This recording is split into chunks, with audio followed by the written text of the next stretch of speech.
Hiya cats and kittens, welcome back to my channel, or welcome to my channel if you are new here. We are coming back to the Silent Age, Chapter 7, The House. After crossing water, breaking down barriers, and outwitting unfriendly wildlife, Joe has gained entrance to Lambert's house. Now all that's left is to confront him. What could possibly go wrong? Famous last words, anyone? We're inside a house. Let's go check out the drawer. Not much here except a box of matches. Um,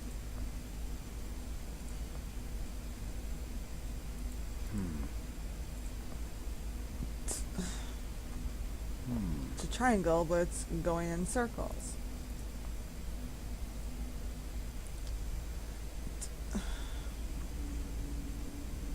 Ooh, corkscrew.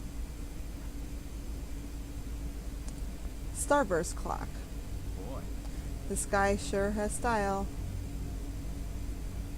Nothing here of interest. One of those pictures that makes my brains hurt. Not a curve in it, but it's going in circles. Words, books. It's pretty dark in here, but I'm positive all of these are the same book, really thick ones too. I doubt Lambert will miss a few. Looks like there used to be a rifle. Well, then let's light up the fireplace.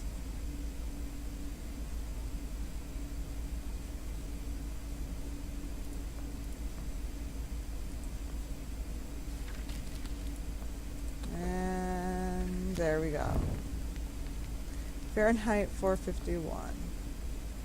Good reference. Piles and piles of books. A zebra Nice. rug. Oh. There's a trap door.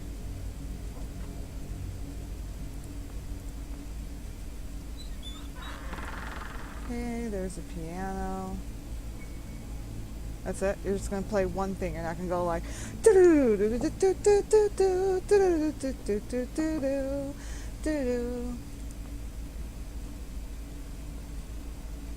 can barely make it out, but it looks like a lot of other paintings here. Anything else? Nope, let's go down.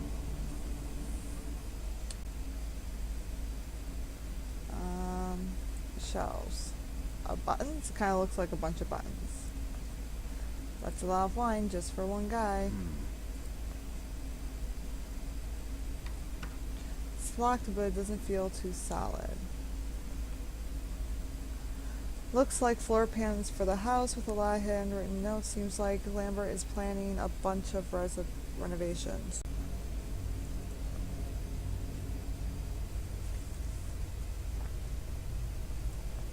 So I got a light bulb, a tanning bulb. I guess scientists want to look their best. These shelves are full of electronic parts. Is that all you're gonna say? Okay. Trash can. Man, I've been in this job for too long. I can't even walk by a trash can without checking to see if it needs anything. Blueprints. They're blueprints for a time machine. I don't exactly have an engineering degree, but it says so on these drawings. Lots of big words and numbers here, but the drawings... I pulled up some videos for you.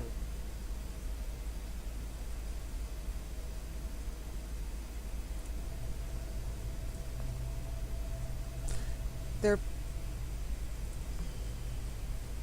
lots of big words and numbers here, but the drawings are really cool.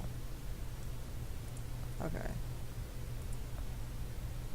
Very sciencey. Far out. Looks like those blueprints on the walls is Lambert's time machine.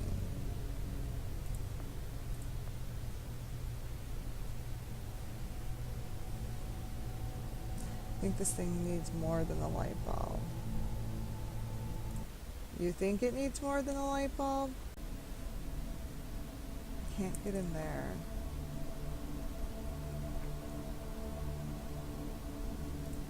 Is there anything else here?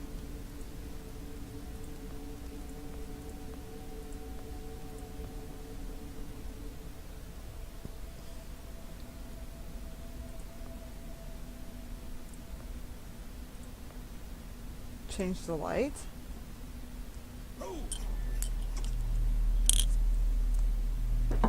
Holy smokes. Hey, my time machine is working. Who said that?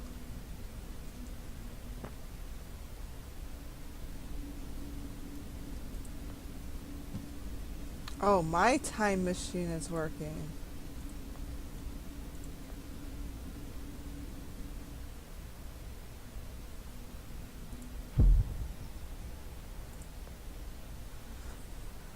Let's grab the axe.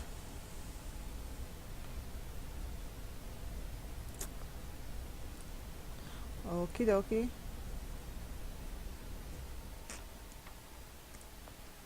Can I get out this door?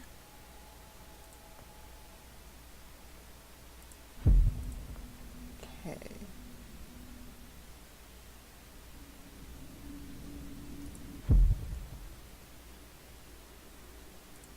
It's a barrel. Looks like some kind of water collection system. Vegetables must... This must be how you survive for so long.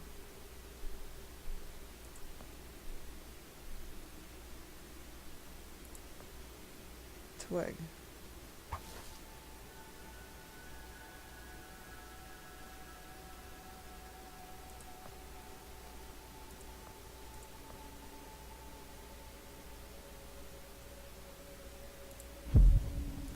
Okay, so then let's go downstairs.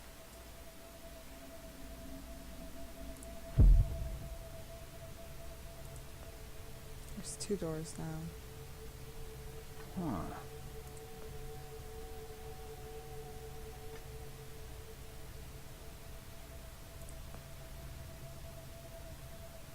There's enough food to survive for a month. Okay, there's still enough food to survive for a month. I assume that's what that means. Gotta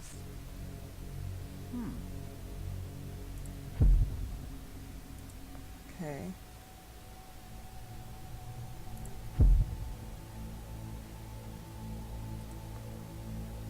Small dark and red lava, but it's got everything.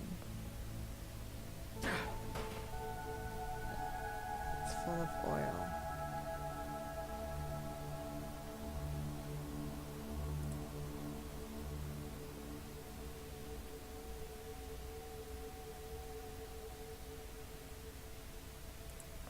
Wow.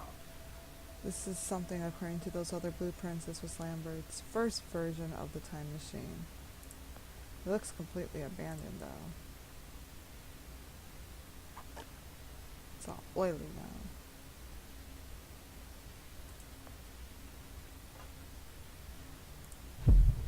To get out of here, I have to go all the way back to the past, right?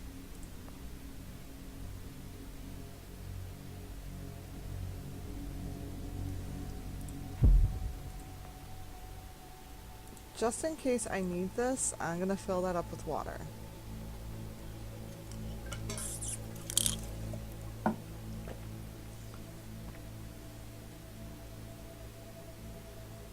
Now I think we can come back here. Do I throw you here?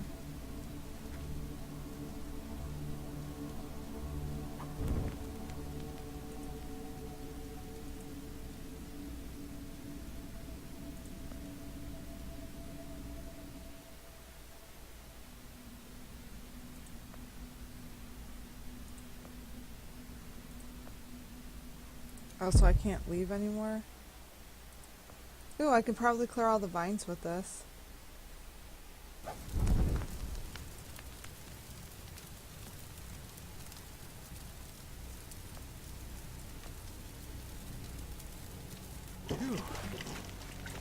Okie dokie.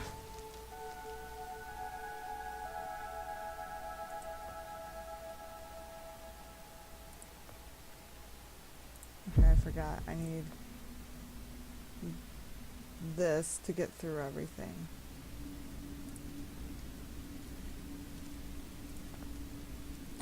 Trapdoor. This could probably break open that other door I found, right?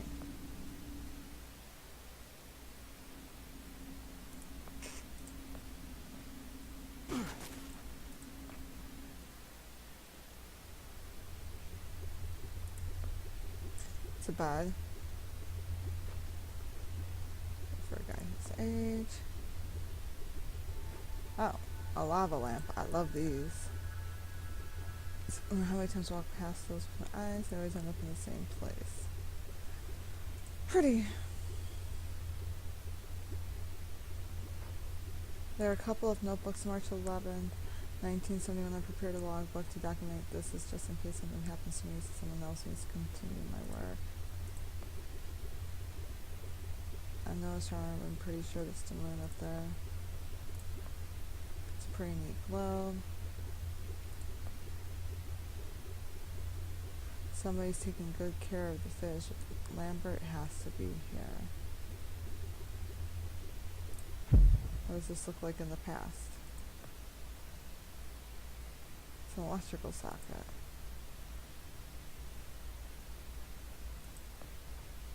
Probably be pretty gummy if slept in the bed this hard night. July 18th, 1970, no progress this week. 2 months of cold nights since the impeccable broke my door. Or that imbecile broke my bedroom door. And last night, I like to see him blunder his way through these. Still, I must admit he gives an entirely new meaning to the term idiot-proof. Whoa. Wow, trippy. Hey, there's a bottle here. It's weird, I don't think this bottle's made of glass. Even the cork seems painted on.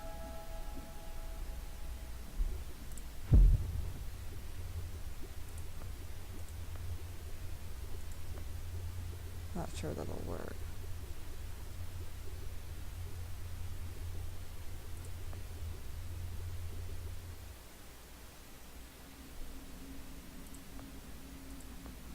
Does it fit in here? Far out.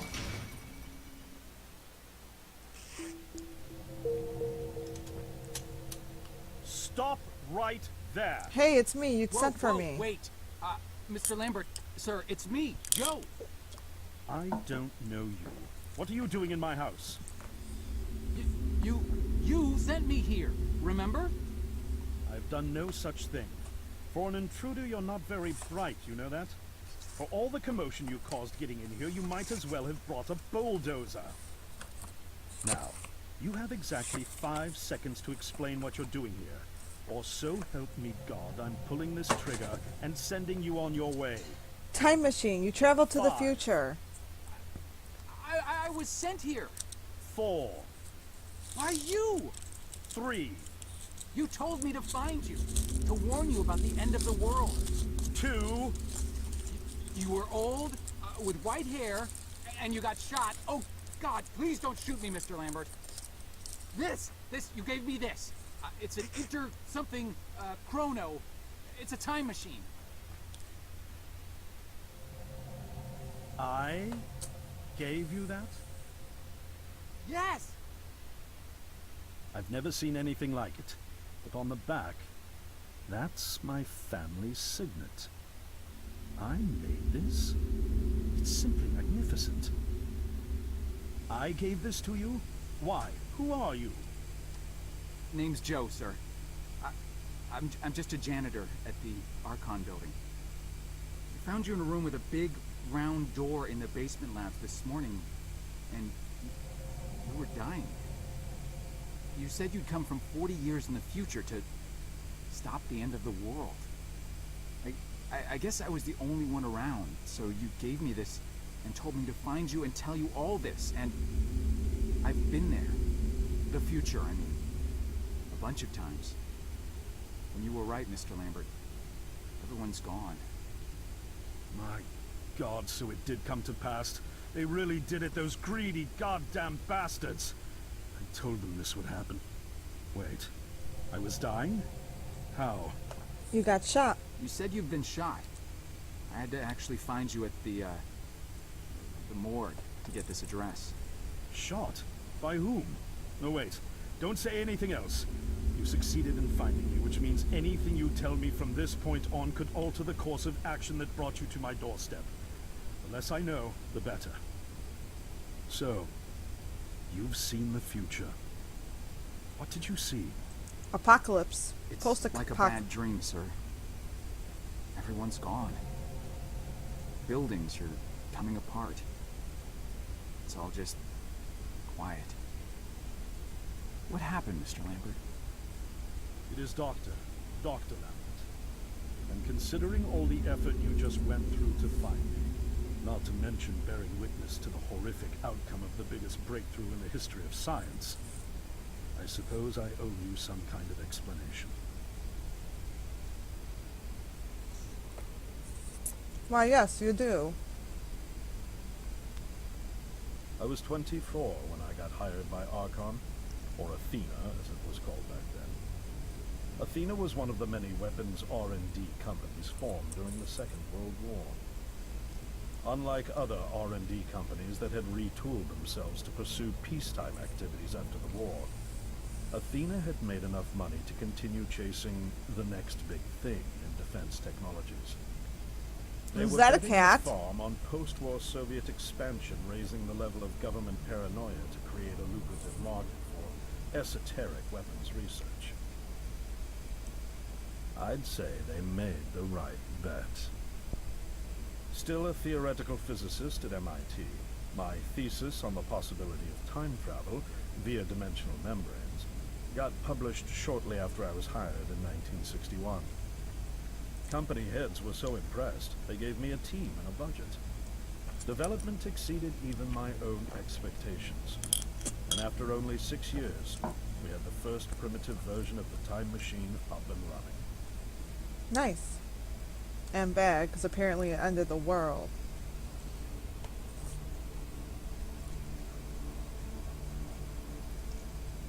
Our first successful trials involved sending simple objects into the future with a timed return. But with Archon running out of money, that was all the company bigwigs needed to secure a big fat contract with the Department of Defense.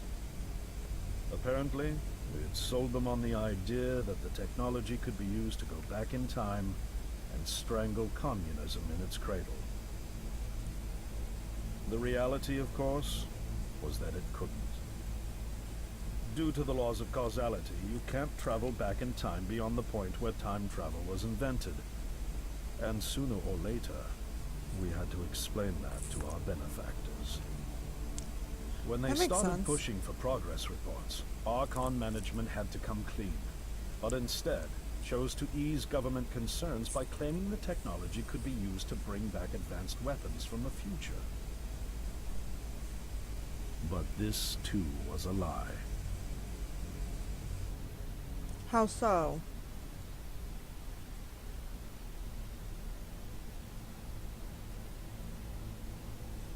At this point, we'd already had our first of many human trials, and we knew there would be no weapons.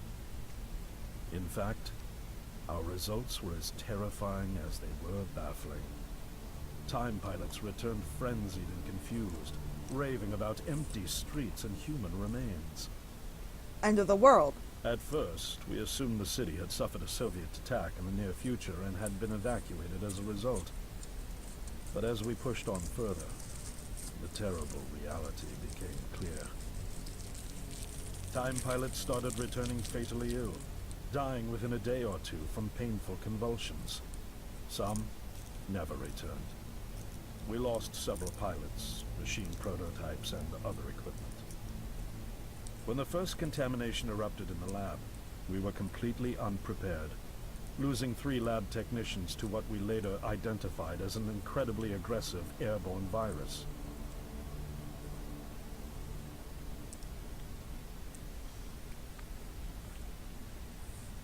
So a future disease that none of you thought about is killing everybody.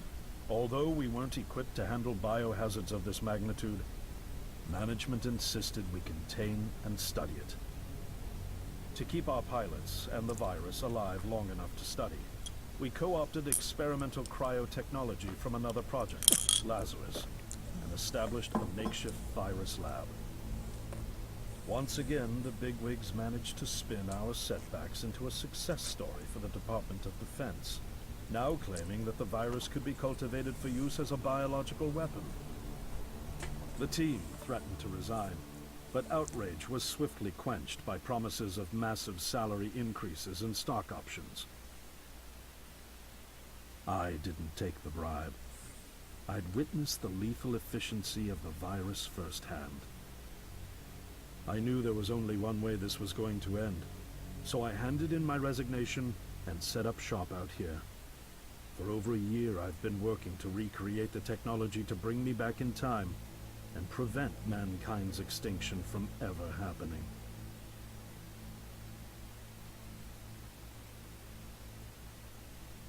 And now you're here, the harbinger of doom at my doorstep, wearing a boiler suit. Who could have imagined that Judgment Day would begin like any other Monday in May? In any case, unfathomable as it may be that you were able to bring this information to me, knowing is only half the battle. Preventing the outbreak will require more than just your tenacity. Me? Wait, what? Yes, I'm afraid I must rely on you one more time. You must go back to Archon and prevent the outbreak. No, that's, I mean, I'm really honored and everything, but... Believe me, you're the last person in the world I want to entrust with this, and I mean that quite literally. But by this time tomorrow, the entire city will have succumbed to chaos, panic, and death. You're here now, and you're all I've got. Wait, but what about you? Can't you fix this, Doc? Don't you have a plan? I can't go myself, because that would break the law of causality. The only reason you are here to warn me now is because I was there to send you. And the only reason I was there to send you is because I was able to bring my work to fruition here. But... We've no time to waste. It's the only way. You told me you found me this morning, correct? yes, but... That means I failed to stop it, and the outbreak has already begun. The time pilot for today's trial must have brought the virus back from the future, which then somehow got out of the containment chamber and spread. That pilot is Patient Zero. I need you to destroy the supercomputer system controlling the time machine. All the research data is stored there too. You must destroy it before the time machine departs. I'm reconfiguring your device to send you back one day earlier. This should allow you ample time to return to Archon and get inside. On the other shore from here, about 500 yards down the road, is a rest stop. You'll find a van there, fueled and ready to go. Oh, I already have a ride. Which won't be there yesterday, you ninny. Now stop interrupting me. One last thing, and I need you to listen carefully because this is very, very important. Make sure you do not meet the earlier version of you. Why? What will happen? No one knows for sure. It's one of the conundrums not yet accounted for. There are theories, of course.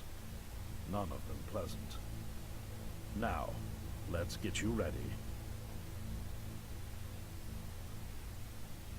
Ready to do and save the world. And I'm taking this How did I VW get myself into Volkswagen this? van. I nearly got killed trying to reach Dr. Lambert thinking he had a plan. And it turns out it's me. I'm the plan. At least I don't have to walk back. This van's not as cool as the ambulance, but it has its charm. And it sure was nice of him to pack me lunch. I wish he'd pack me a can opener for the beans, though. And some gas for the Bunsen burner. I'm sure I'll think of something. Got Well, several hours of driving ahead of me after all. It'll be almost morning before I get to Archon. I just hope I have enough time. Well, hopefully we have enough time. But we've been MacGyvering everything today, so I'm pretty sure you'll find a way to eat. The night before. Chapter 8, Outside of Archon. I'm going to pause this here. Thank you guys and have a good night.